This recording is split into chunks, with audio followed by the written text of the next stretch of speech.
Hi everyone, and welcome back to the Empty Neststeaders. It's great to see you all this week or weekend, and I've got a video in mind, but Dave is wanting me to come outside and help him for a little while, and I think we might shoot some video of that, so we'll just see what shows up at the end of the day in this video. And before I go outside, I just want to show you something from last week. Y'all were with me when I planted these last week. Look there. We have onions coming up. I don't know if you can see them. There you go. Look at the onions. Remember, I planted some of them deeper than others, and some of them are popping up more. There's one or two there. I don't think there's any here. This may have been one of my first ones that I planted really deep, but look at those back there. So we're on our way to garden 2024.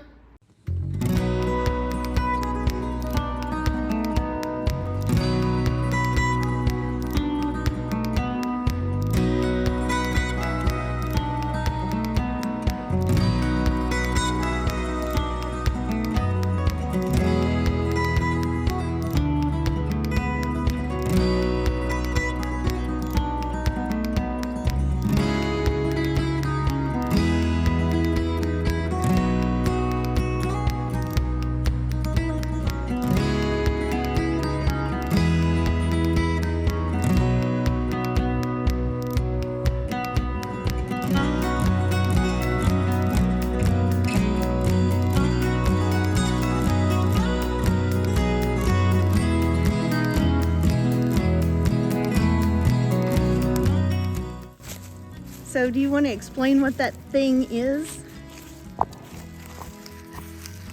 Yeah, I can't think of what the technical name for it is, but essentially just you jab it into the log and it allows you to roll the log and control the log and use levers instead of yours.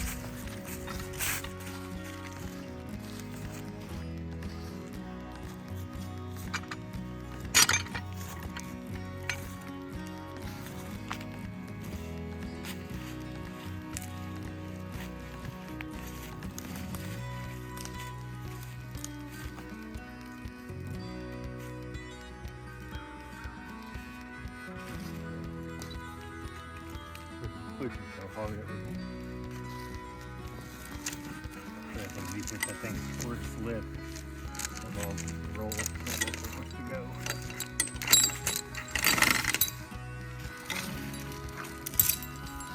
So we were just talking about this beautiful dirt. I kind of plowed up a garden while I pulled the tree out of the woods.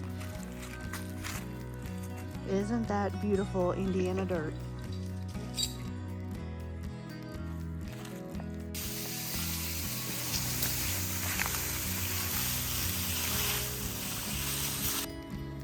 Okay, so there's some over here in the briars.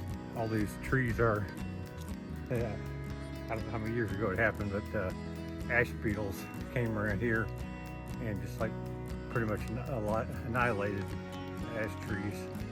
They crawl up inside the bark and kill them silently, and the trees, if you look around, you'll see all through our woods we've got standing trees that'll, just stood there and died because the beetles went up inside of them and killed them. So is this one right here, this great big one? Yeah. Okay. I realized when I mow that there's always bark on the ground around it, but I never looked up. So this whole tree is naked. You can see right here where they do it. All the way up, there is nothing on this tree. This is the stump of one that was right over behind me that you can see where they go up through the bark and they sit there and I guess they chew away and stuff like that and they kill the tree little by little. Okay. So I'll go get the truck and we'll do some more tree pulling and really heavy log pulling. All right, so I'm going back to the part of the yard where we were to get my truck. So Dave is the brains of this operation and my truck is the brawn and my trusty faithful puppy dog. Uh-oh, we gotta take your shock collar off because we're getting ready to go past your boundary. All right.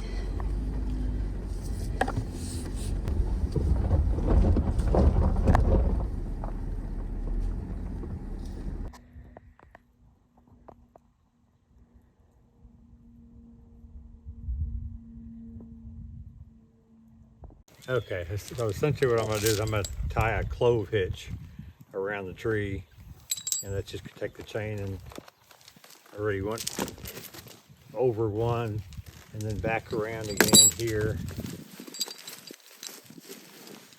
And I'll bring this back up right here. I could use the hook right now, but actually the way this knot works is just simply if I just did nothing more than like this piece of rope, pulled that there, the chain itself is going to lock so tight it's not going to come undone. But I'll go ahead and do something to get rid of the hook, otherwise I'll be dragging the hook, pulling up everything we can pull up.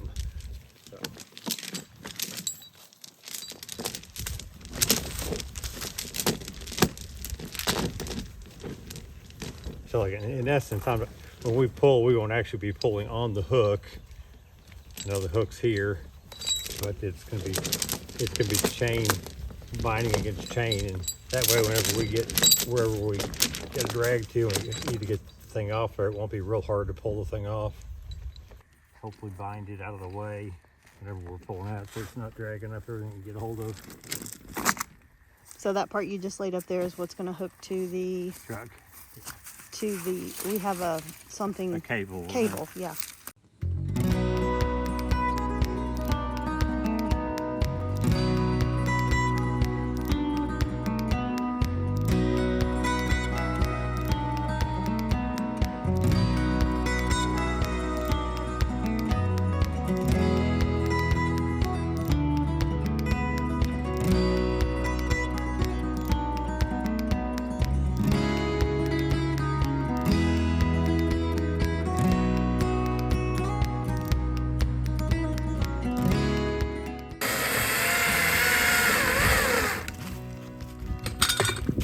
Oops.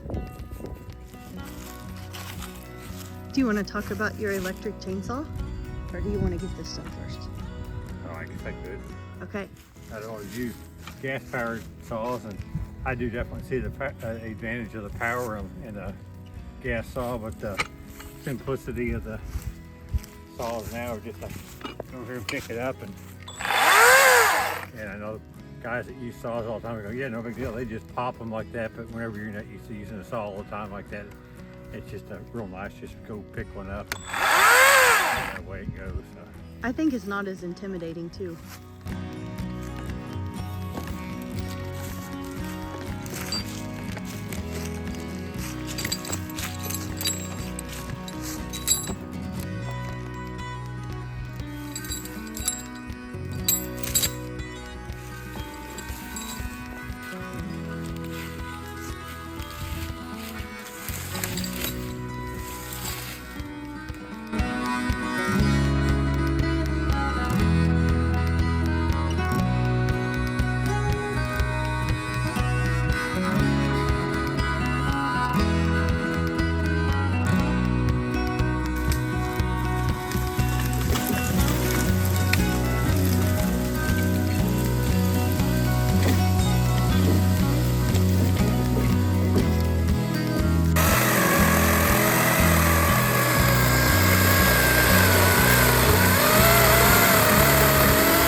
I got it.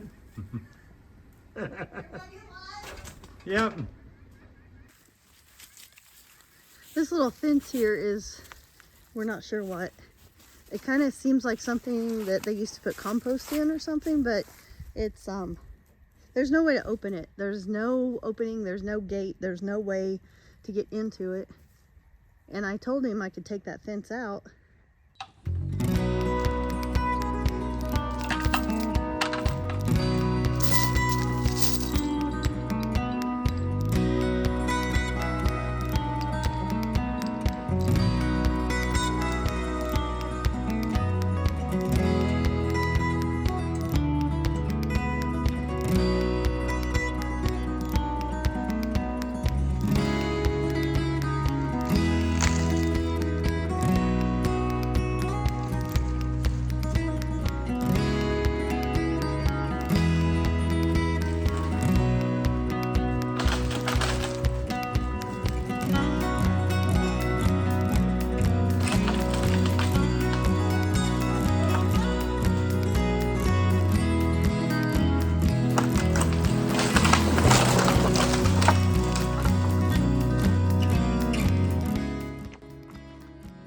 I'm on my way out to let the chickens out for a little while today, and I've got a really hard-headed dog that will not come in.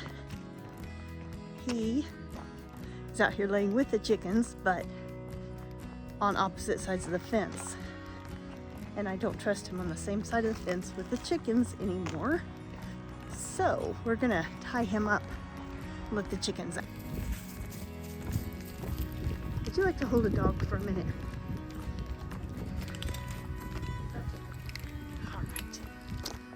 Chickies!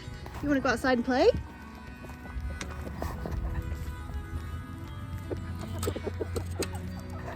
Alrighty, who's first? Oh, it's a tie. Here come the chickens. Happy chickens. Oh, latecomer. And 2 cats and a dog and a man. Here's our old girl dog. She's not been outside a lot today. It's sunny, but it's not real warm, so she's been keeping the couch company. Haven't you, girl? You're good with the chickens, though, aren't you? Oh, so tired from sleeping.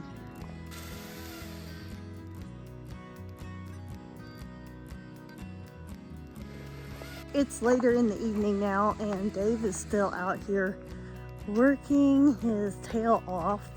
He has started cutting up the wood, and I'm out here to see if I can get my chickens put back in. All right, here's the chickens. I'm gonna be putting them away for the night. Get them a little bit of corn. There's my Ethel, she's still molting. A really pretty hen I have. Here's my beautiful rooster. Mr. T, hello. He's gorgeous. All right, I have corn and I have chickens that are eagerly awaiting the corn. So let me try to get out of here.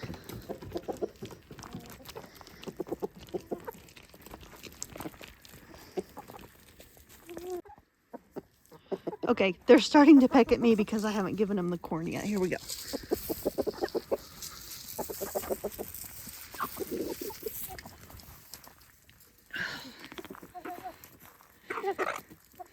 Yeah, there's the 2 that don't like each other. Okay, we got some corn. They've got water.